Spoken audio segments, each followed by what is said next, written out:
In order to understand breast cancer, we have to take a closer look to the main tissues of the breast, which are the breast glands, the milk-producing glands, and the milk ducts that carry milk to the nipple.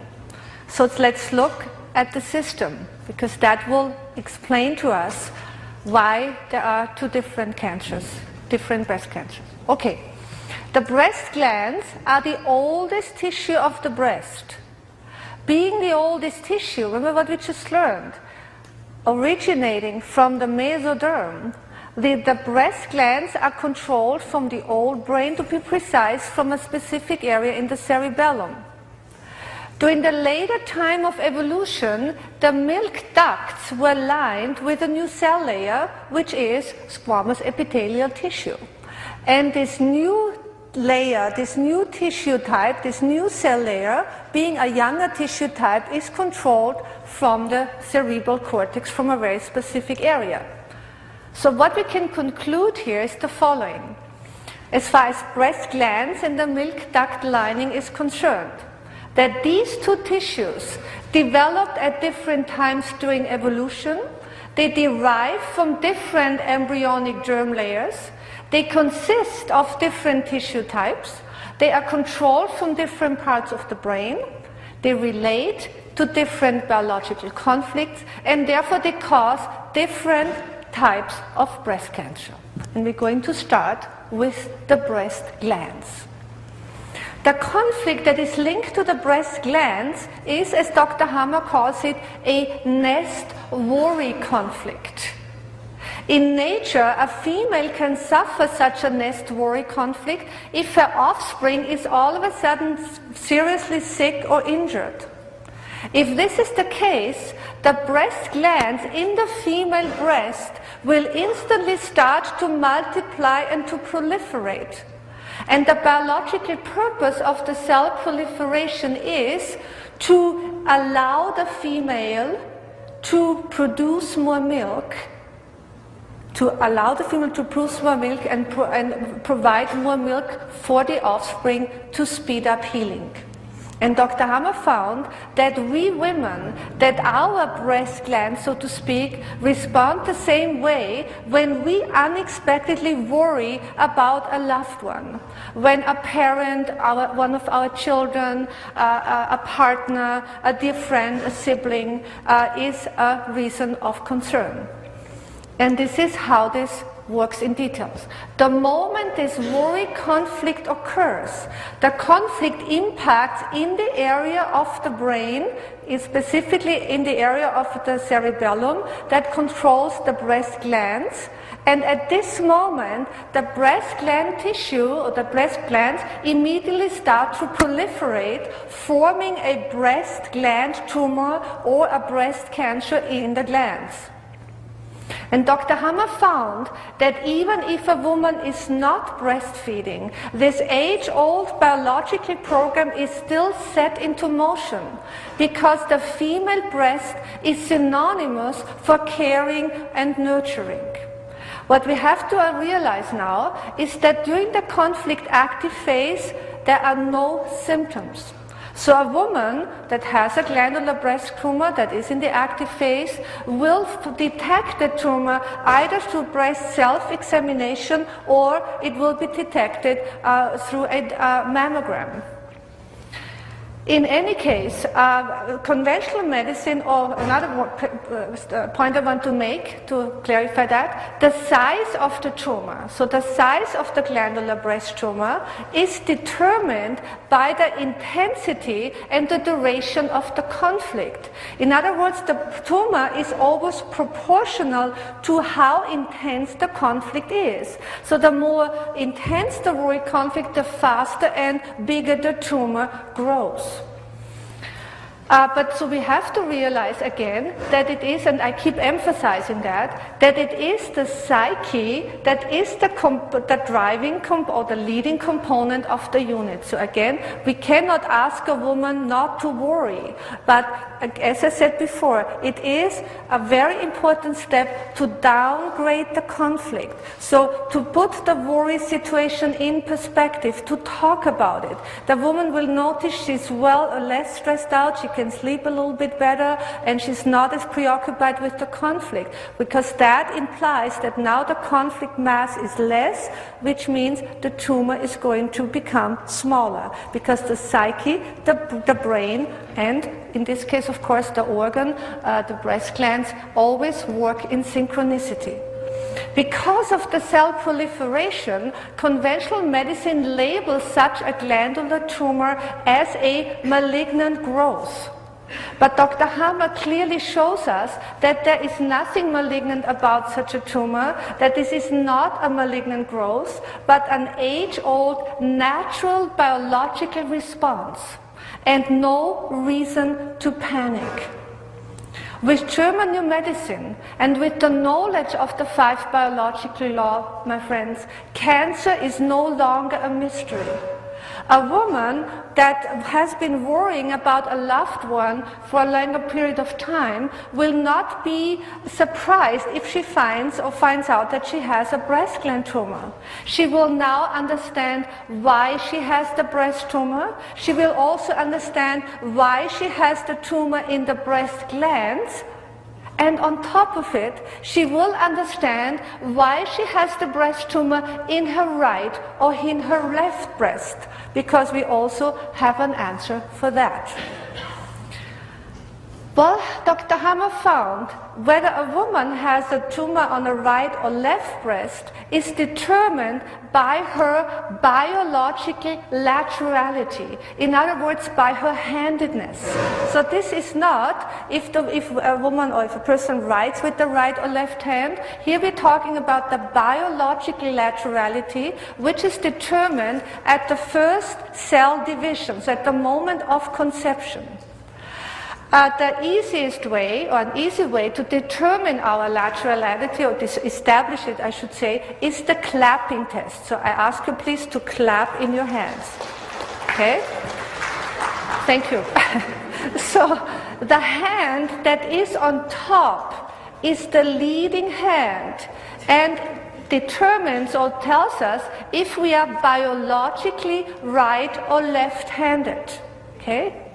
So if the right hand is on top, the person is biologically right-handed. If the left hand is on top, the person is biologically left-handed.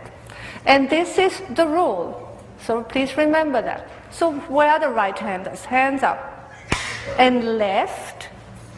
Look at that. I know there's always more than we expect. Okay? Okay, so this is the rule. Please remember this now.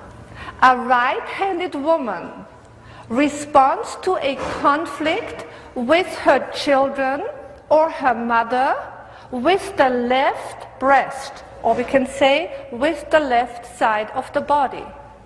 And she responds to a conflict with her partner, who is anybody who is not her mother or her children, so her friends, her siblings, even her father. Our father is our first partner, so to speak.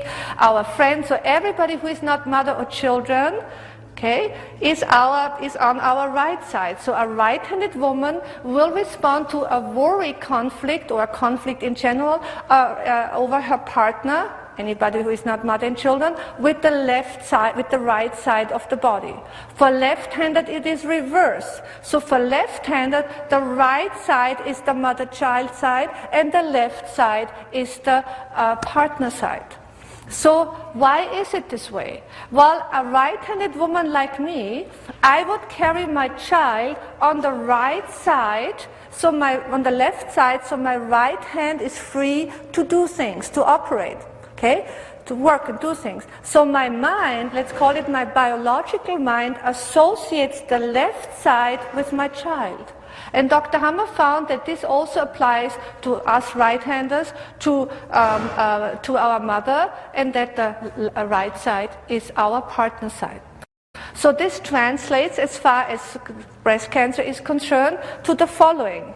If a right-handed woman develops a breast cancer in her left breast, that indicates that she suffered or is still suffering, if it's still conflict active, a conflict or worry conflict in regards to her child. Okay, the child is sick, is in trouble, son is taking drugs, daughter get divorced with all sorts of trouble. So this would be on the side, mother is ill and so forth. But we want to keep one thing in mind. This does not say that if we are worried that we get a cancer.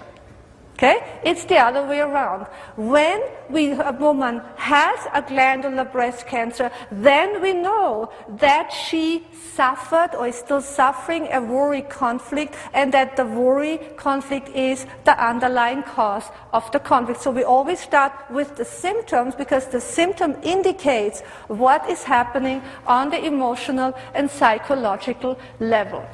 Okay? So the good news is, with this wonderful new medicine, is that a woman not only knows now, you women here, now after an hour and a half, we learn that we now understand why a woman gets breast cancer to begin with, why the breast cancer is in the breast glands, and why the breast cancer is in the right or left side, right or left breast. But a woman that knows German New Medicine will also prepare for the healing symptoms. And that is, of course, most important, because this is when we see symptoms, typically. As we learned in the conflict active phase, there are no symptoms whatsoever. There's no pain, there's no nothing. It's just the woman might detect this, as I said, through self-examination and so forth. Well, we want to understand the following. It is the psyche where cancer, or breast cancer specifically here, originates. So it is the psyche where cancer originates. So it is in the psyche where cancer begins to heal.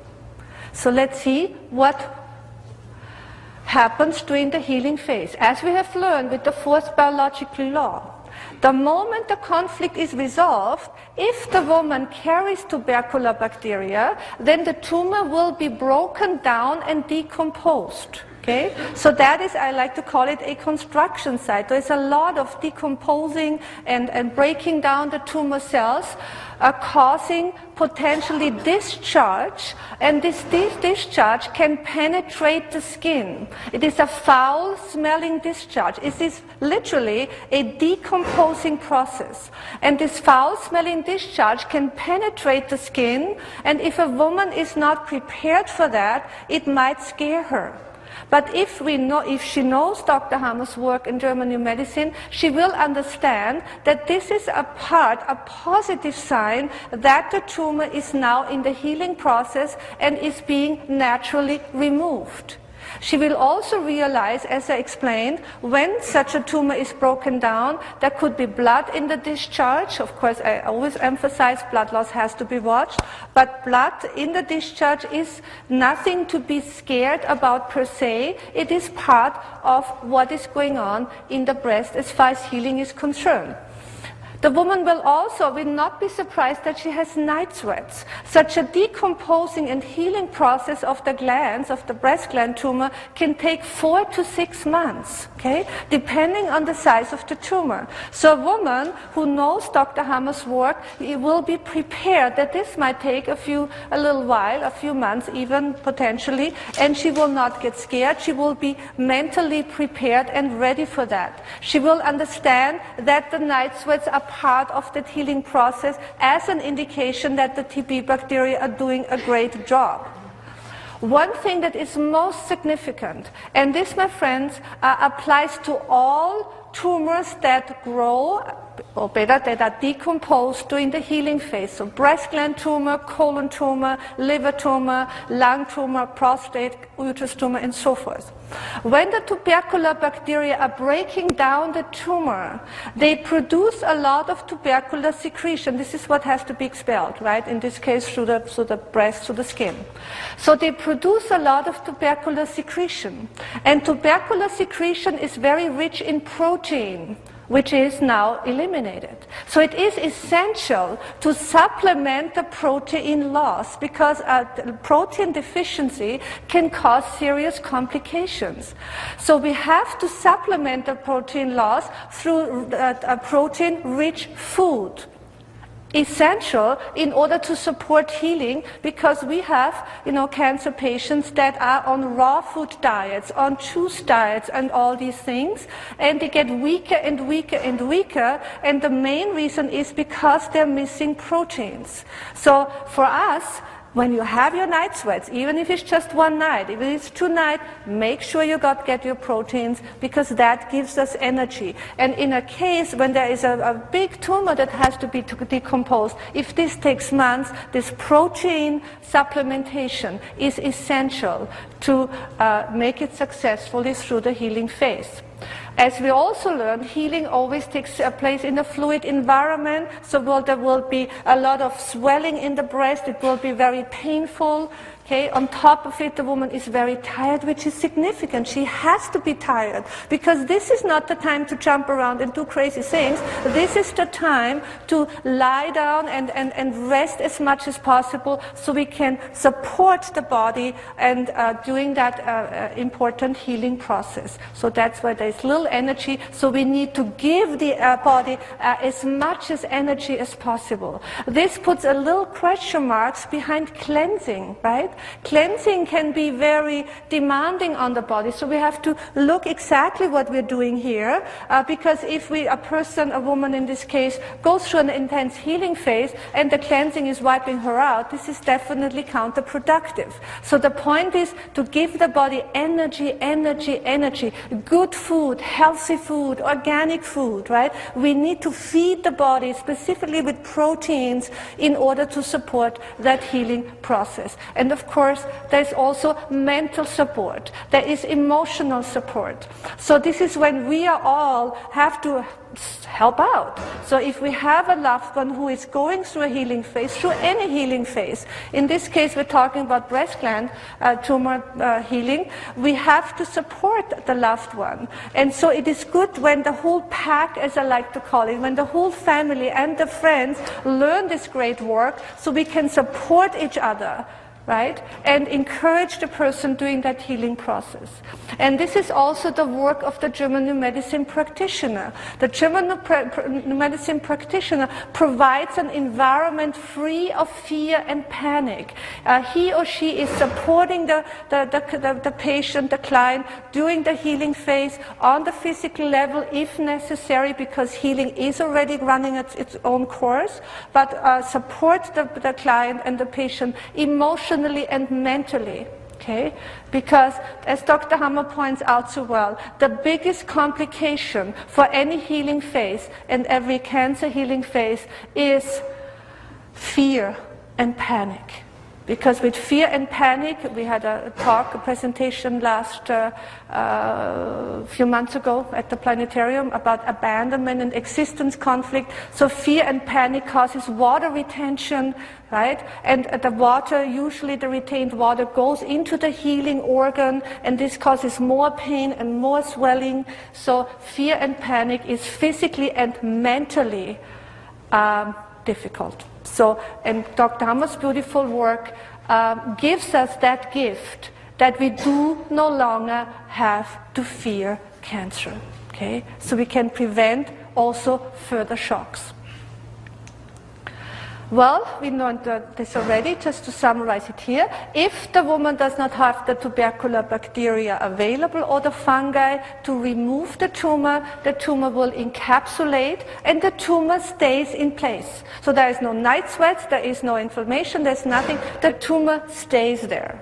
Okay? And as I said before, such an encapsulated tumor can be found years or decades later with a mammogram. You hit 50 and then you get a letter from the provincial whatever, and they tell you have to take a mammogram, and boom, there's a cancer diagnosis of an encapsulated tumor that has been there for years. Okay?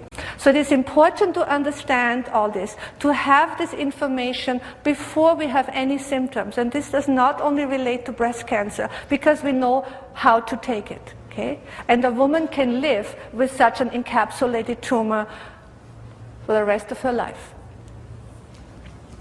Women cannot die of breast cancer. What should a woman die of? The extra cells? No, they don't kill. Okay? It's the fear, it's the panic, it's other conflict shocks that are added that involve vital organs, ducts can occlude, bile ducts with an anger conflict and so forth. Okay? All right, we go a little bit further. Because what happens, I go back for a second, if the healing phase becomes chronic, in other words, the woman has the TB bacteria, but the healing goes on and on and on and on. Of course, the tumor needs a certain time to be removed and decomposed, but this can take longer than it usually should. And the reason is the following. In order to understand why a condition, this in general, and of course of breast cancer particularly tonight, we have to understand what we call in German New Medicine tracks. So conflict, relapses, triggers, and tracks. Sounds like a good movie title. Okay, so what happens here? The moment we have such an unexpected conflict shock, our mind is highly alert. And highly alert, our mind picks up all the components that surround the conflict, like the location where the conflict takes place, the people involved, sounds, anything that our mind associates or finds significant in association with this conflict situation. Right? And this, we call in New Medicine these components that come basically with the conflict shock, we call them tracks, because we can say, like train tracks, we can say that the biological programs runs on tracks established at the moment of the DHS. So it runs on these tracks.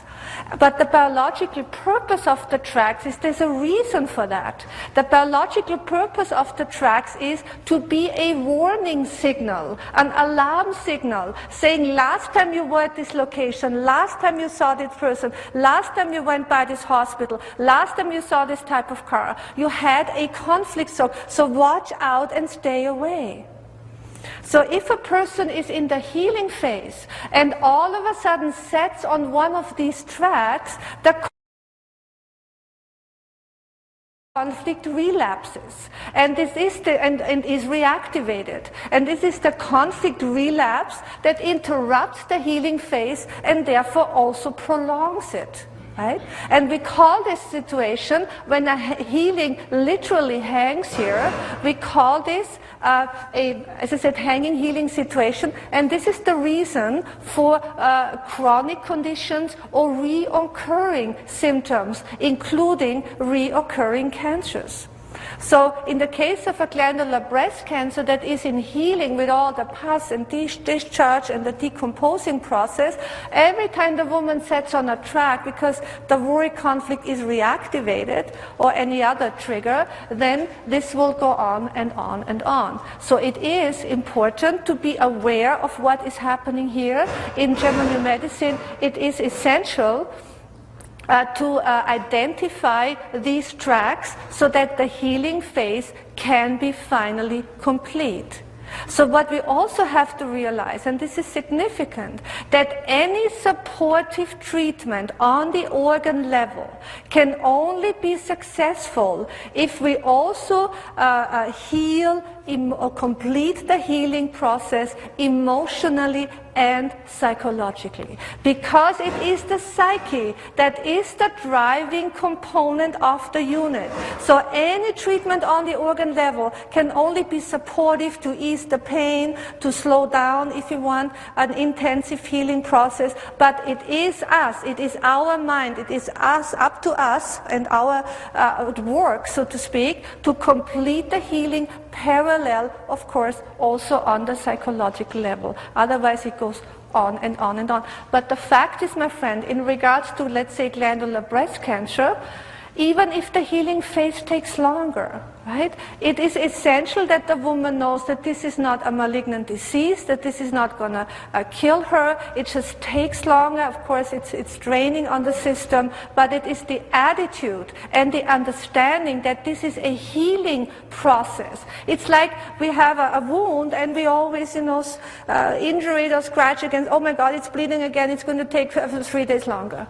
Okay? This is exactly the same thing. It just takes longer. But in this case, because we're talking biological conflicts and not an accident or anything, we have to work on it on the emotional level to complete the healing. Okay, we're doing well. Okay, we learned now the biological program of the breast glands. So let's look now at the lining of the milk ducts.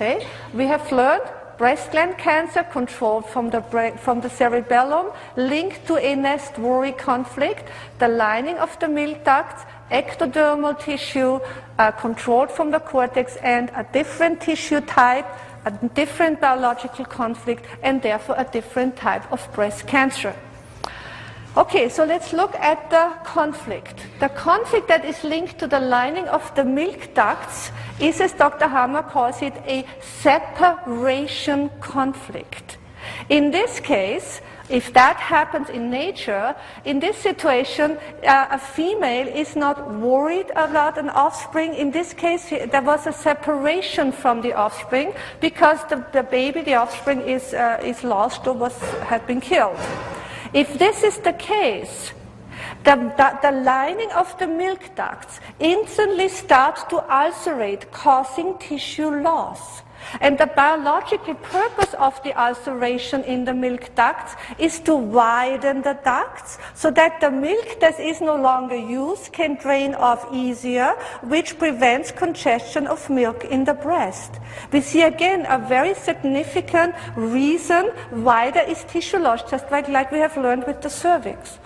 And Dr. Hammer found that we women, or our breast, responds the same way if we experience, or if we have a conflict that a child, our mother, a partner, a spouse, a sibling, a dear friend was torn from our breast. So the biological, psychological feeling behind this, I can no longer nurture you, I can no longer care for you, you're torn off my breast, and the program runs its course. So how does it work? The moment the conflict occurs, the conflict impacts now in the area of the brain that controls the lining of the milk ducts, and the program is switched on. And during the conflict active phase, as we already learned, there is ulceration, so tissue loss in the milk duct lining. During the conflict active phase, when that occurs, a woman might not even notice it. If it's more intense, she might notice some pulling in the breast. However, if the conflict active phase is very intense and lasts over a long time, this ulcerated area, because of the tissue loss, there's tissue loss in the lining, so the tissue might contract. Okay? It's pulls together, it contracts, forming what is called serous knots. But conventional medicine diagnoses this as a cancer, although it's not even a tumor, although it's not even cell proliferation that is happening here. It is tissue loss, and the tissue pulls together, forming that knot. And the serous knots are treated, quote unquote, with mastectomy. So here's a screenshot from the website of the amputation of the cancered and serous breast. So we have to keep this in mind, what is happening here. And this is even more disturbing when we see what happens in the healing phase, when we see what happens when we allow the breast to heal. Well, when the conflict, the separation conflict is resolved, the ulceration process stops. And the ulcerated area, so the tissue loss, is now refilled and replenished with new cells, with squamous epithelial cells. And it is the cell proliferation that occurs during the first phase of healing that is diagnosed as an intraductal breast cancer. So an intraductal breast cancer, my friends, is a curative breast cancer. It is a healing tumor as opposed to the glandular tumor that grows and develops during the conflict active phase as a result of a worry conflict decomposed in the healing phase. In this situation, in this case, the tumor is an event that occurs in the healing phase by refilling and replenishing the tissue loss that occurred during the conflict active phase. So a curative tumor. Typical symptoms, as we learned, there is swelling. It's a very good picture. There is swelling in the breast because healing always occurs in a fluid environment. So there is swelling that can cause a considerable amount of pain. We are in vagotonia. The woman is in vagotonia, in the warm phase. So the breast is hot, is red, and also can be itchy. So all these are positive signs that a natural healing process is going on.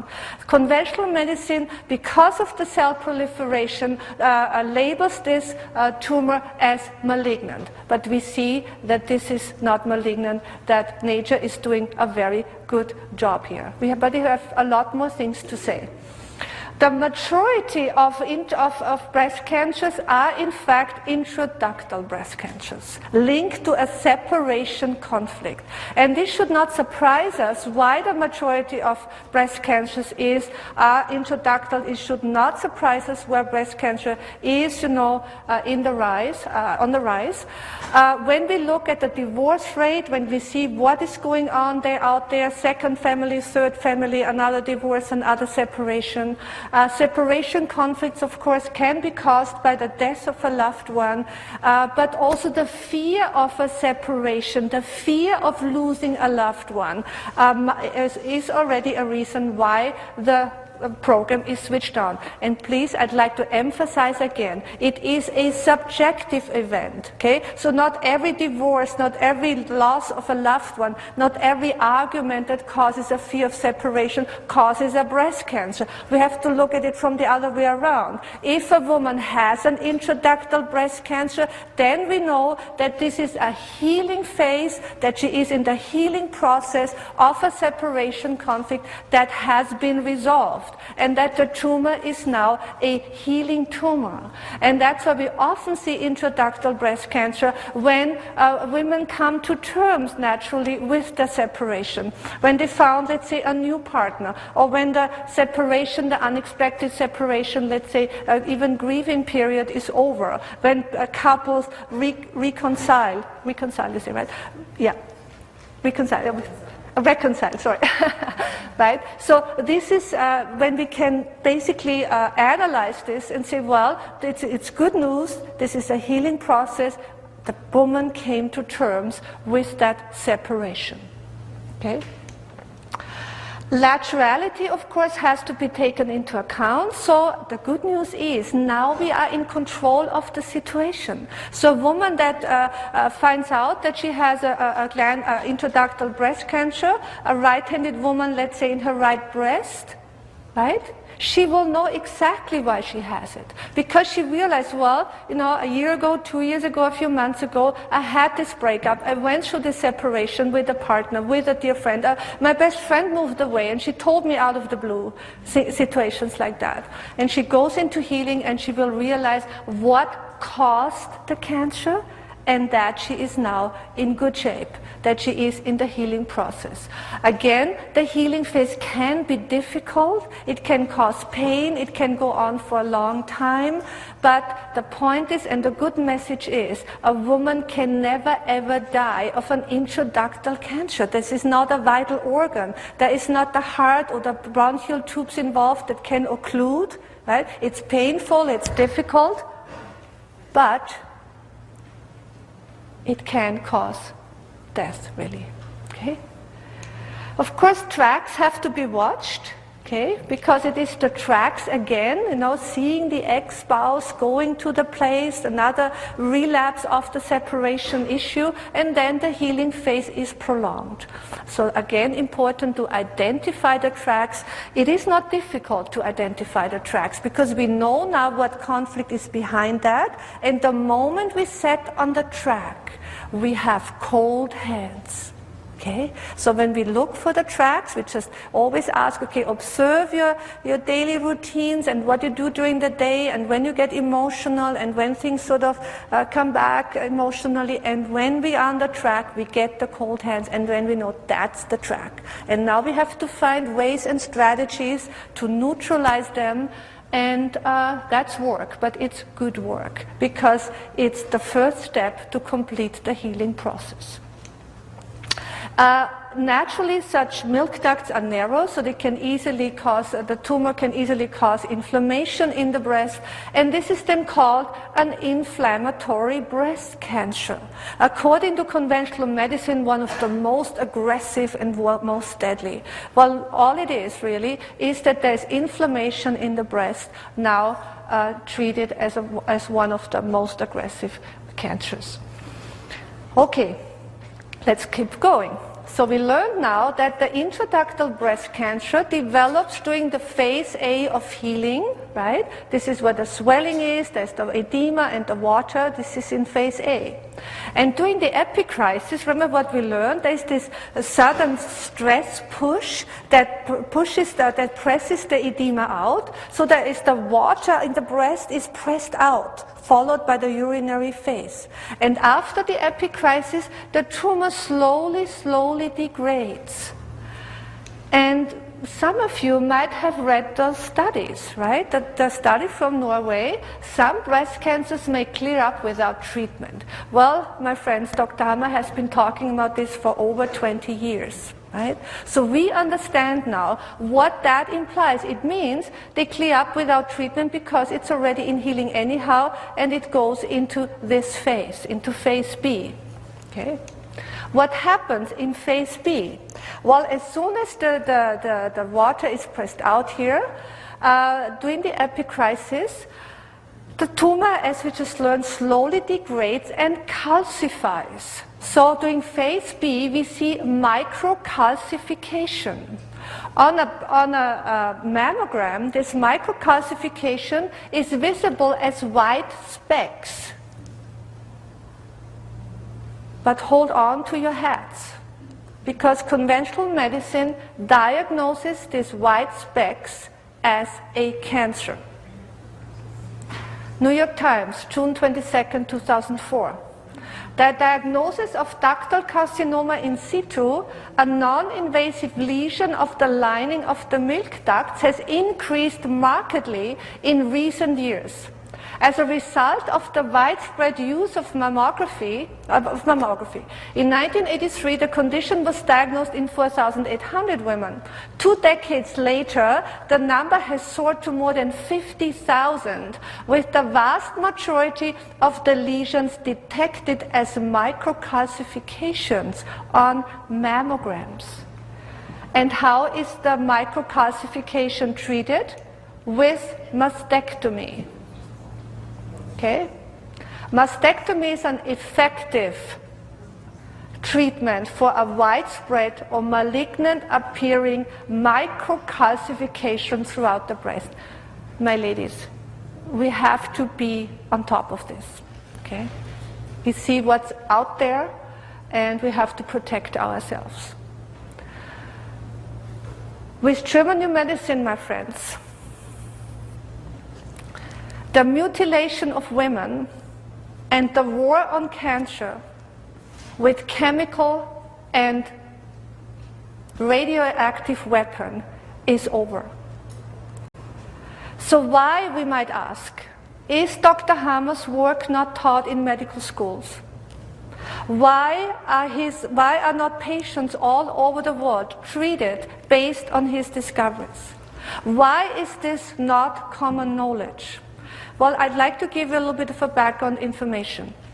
In 1981, Dr. Hammer submitted his findings, his discoveries, to the University of Tübingen as a postdoctoral thesis. But in spite of its legal obligation, the University of Tübingen and the medical faculty of Tübingen refuses to this day to evaluate Dr. Hammer's discoveries. So in 1986, Dr. Hammer took the medical faculty and the University of Tübingen to court. And in court, the judge asked the dean of the medical faculty why they don't test Dr. Hammer's discoveries. And this is what the dean said: "We don't want to know whether Hammer is right." Shortly after, Dr. Hammer was stripped of his medical license on the grounds that he did not revoke his discoveries. In other words, Dr. Hammer lost his medical license, although his discoveries have never been disproved. To this day, Dr. Hammer has been persecuted, and all his wonderful discoveries, this valuable knowledge, has been systematically suppressed by the authorities. Millions of lives could have been saved over the last 23 years, including lives of our loved ones. And this is how Dr. Hammer puts it: "We are fighting a crime committed on patients all over the world." So now we're going to talk about metastasis. Okay? And we're going to start with the same slide we started out with, which shows so beautifully Dr. Hammer's discovery of the correlation between the psyche, the brain, and the organ. Remember what we learned? Each cancer is controlled from a very specific area in the brain, linked to a very specific conflict that correlates biologically to the same conflict, that area of the brain that controls the cancer. Well, what does the metastasis theory say? According to the metastasis theory, a cancer, so a primary cancer, let's say in the breast, breaks away from the tumor and spreads via the lymph system or the bloodstream to other parts of the body where it causes a new growth. Well, let's take a closer look, and let's first of all just use or ask some common sense question. Well, if it were true that cancer spreads through the bloodstream, then we would have there would be a serious risk of contracting cancers by coming in contact with blood of a cancer patient. Okay? So we would also have to ask the question why donated blood is not screened for cancer cells. So we should ask the authorities the question why donated blood is not being screened. Also, if it is true that cancer cells travel or migrate via the bloodstream to other parts of the body, why is then cancer of the blood vessel, so to speak, not the most common cancer? Because on the journey to other parts of the body, such a cancer cell can get easily stuck at the wall of such an artery or a vein, or a blood vessel, I should say, and can cause a cancer there. And also, if it were true that cancer cells travel via the bloodstream, why is there no such thing as a cancer of the heart that is supplied with the biggest blood vessel, which is the coronary artery? Well, let's look at the lymph system argument here. Well, there's also a problem because there are quite a few tissues in our body that are not supplied with lymph fluid. For example, the bones. And bone cancer is the most most frequent secondary cancer. So the question is, how do the cancer cells get there if there is no lymph fluid? Also, there is the argument of so-called brain tumors. So in other words, that there is a cancer cell that migrates to the brain, causing a brain tumor. But we have to keep in mind that we are equipped, so to speak, with the blood-brain barrier. You know what that is? The blood-brain barrier is a filter, a selective filter, that makes sure that no harmful substances come get into the brain. So you can imagine if we have this protective filter that does not allow harmful substances to pass that barrier, why should cancer cells be allowed to do that? There's also another important argument. We never hear about brain tumor cells or brain cancer metastasizing to the body, right? We never hear about that. Based on the conventional medicine theory, this would translate into brain cells that should then be found in the breast, in the prostate, in the testicles, in the cervix, in the colon. Unheard of. Well, what we understand, of course, is that based on Dr. Harmer's discovery, secondary cancers are not caused by migrating cancer cells, but that secondary cancers are caused by further or secondary conflict shocks. Because we learned about the system here, and that each cancer is controlled from a very specific area in the brain. So under no circumstances can a cancer spread to a part of the body that is controlled from a completely different part of the brain. So and let's look at this with a couple of examples, okay, from what we have learned. We've learned that the intraductal breast cancer is the healing phase of a separation conflict. The lining of the milk ducts consists of squamous epithelial tissue, originates from the ectodermal germ layer, and is controlled from the cerebrum. A lung cancer, on the other hand, is a conflict active phase, or the lung cancer, I should say, develops during the conflict active phase. The lungs are endodermal tissue, they are adenocells, and they are controlled from a very specific area in the brainstem. And the conflict linked to the lung cancer is, as we learned, a death-fright conflict. So what is happening is the following. The moment a woman gets a breast cancer diagnosis, and she has a death-fright conflict because she associates the cancer with a death sentence, it will impact in the area of the brain that controls the lungs, and then she develops lung cancer. So the time lapse between the diagnosis of the primary tumor and further tests is crucial, because it is during that time that the tumor grows. Okay? So routinely, when a person has cancer, any type of cancer, the person is sent for lung x-rays, right? And this is then, if the person had a death threat, when they find a lung cancer, and then they're saying that the cancer is metastasizing. But the cancer is not metastasizing, and says, well, I think I'm going to go to the lungs, or maybe I go somewhere else.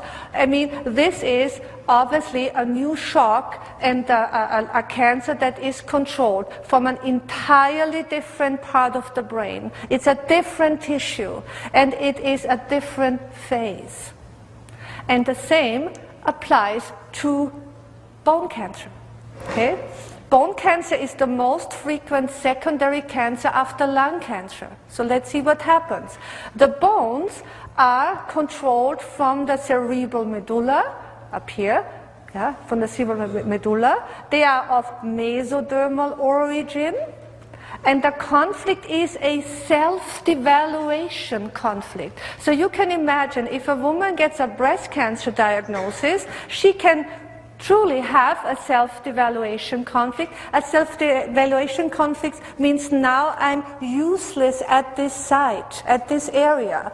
So that's why I put this picture here. Just the image, the idea of a mastectomy, the fear of a mastectomy can cause such a self-devaluation conflict, and the program is switched on. And during the conflict active phase, we have the tissue loss during the active phase, causing bone cancer. Bone cancer, my friends, is by definition tissue loss, in other words, holes and gaps in the bone.